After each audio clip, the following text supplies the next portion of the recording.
সাত মাইল যশোর জেলার শার্শা থানার বাগাছড়া ইউনিয়নের একটি ঐতিহ্যবাহী স্থান।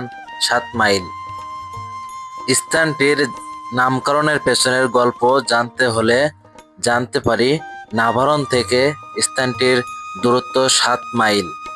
এমনকি এই স্থান থেকে কলারোয়া বাজারের দূরত্বও 7 মাইল। সব মিলিয়ে এই জায়গাটির নাম 7 মাইল হিসাবে পরিচিত হয়েছে। তবে ধারণা করা যায় প্রায় 1966 সালে এই 7 মাইল গরুহাট স্থাপিত হয়। বাগাছড়া গ্রামের উন্নয়নকে সামনে রেখে কয়েকজন গ্রামের মেধাবী মানুষ যেমন হবিবা রহমান মোল্লা, রাজ্জাক মোল্লা, ইবাদত আলী গাজী, হরিগোপাল সাধু, ফজর আলী ধাবক, এমনকি আরো বেশ কিছু মানুষ চিন্তা ভাবনা করে এখানে একটি হাট প্রয়োজন। কেননা তখন শুধুমাত্র নাভারণে গরুহাট ছিল, এমনকি পার্শ্ববর্তী কলারোয়াতে একটি গরুহাট ছিল। মধ্যবর্তী স্থানে একটা হাট প্রয়োজন থাকায় তারা সবাই মিলে সেখানে কিছু জায়গা নির্ধারণ করে একটি হাট বসানোর চিন্তা ভাবনা করেছিল।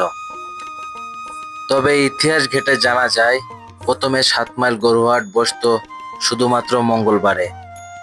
একটি গরু দিয়ে যাত্রা শুরু হয়েছিল 7 মাইল গরুহাটের। সেই গরুটি বেঁধে রাখা হয়েছিল একটি জাম গাছের সাথে। বেশ কিছু মানুষ সেখানে দরদাম শুরু করলে সেই গরুর দাম নির্ধারণ করা হয়েছিল 120 টাকা। তখন সেখানকারই একজন রাজাউল্লাহ মোড়ল নামে সেই 120 টাকা দিয়ে গরুটি কেনা শুরু করেছিল। তারপর থেকে শুরু হয় ধুমধাম 7 মাইল বাজার। তবে এই বাজার জমজমাট হওয়ার পেছনে আরো কিছু গল্প জানতে পারি। সেটা হলো প্রথম অবস্থায় হাটের পাশে বেশ কিছু মানবদরদী মানুষ যারা হাটকে ভালোবাসে, সমর্থন করে, অনেকে দূর দূরান্ত থেকে আসতো, তাদের জন্য ফ্রিতে কিছু ভাত ডাল খাওয়ার ব্যবস্থা করে দিত। ধীরে ধীরে 7 মাইল গরুহাট হয়ে উঠতো অনেক জমজমাট ও পরিচিত একটি হাট। তবে বেশ কিছু বছর আগেও পার্শ্ববর্তী দেশ ভারত থেকে প্রচুর পরিমাণ গরু আসতো এই হাটে, যা পুরো বাংলাদেশের আনাচে কানাচে পৌঁছে যেত এখানকার এই গরু। এমনকি জমজমাট হয়ে উঠত 7 মাইল গরুহাট। 7 মাইল গ্রামের সবচেয়ে বড় পরিচয় হলো এই 7 মাইল গরুহাট। এখানে প্রতি সপ্তাহে হাজারো মানুষ ভিড় জমায় গরু বেচা কেনার জন্য।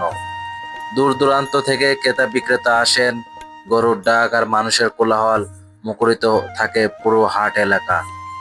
এই হাট শুধু বাণিজ্যই নয়, মানুষের জীবনের একটি অংশ হয়ে উঠেছে। তবে জোর গলায় বলা যায় আজও 7 মাইল গরুহাট বাগাছড়া ইউনিয়নের গর্ব। প্রায় 60 বছরের ইতিহাসে এটি শুধু একটি হাট নয়, বরং মানুষের ঐক্য, উদ্যোগ এবং সংস্কৃতির প্রতীক। তো বন্ধুরা, ভিডিওটি কেমন লাগলো? ভালো লাগলে অবশ্যই একটি শেয়ার দিয়ে পাশে থাকবেন। আল্লাহ হাফেজ।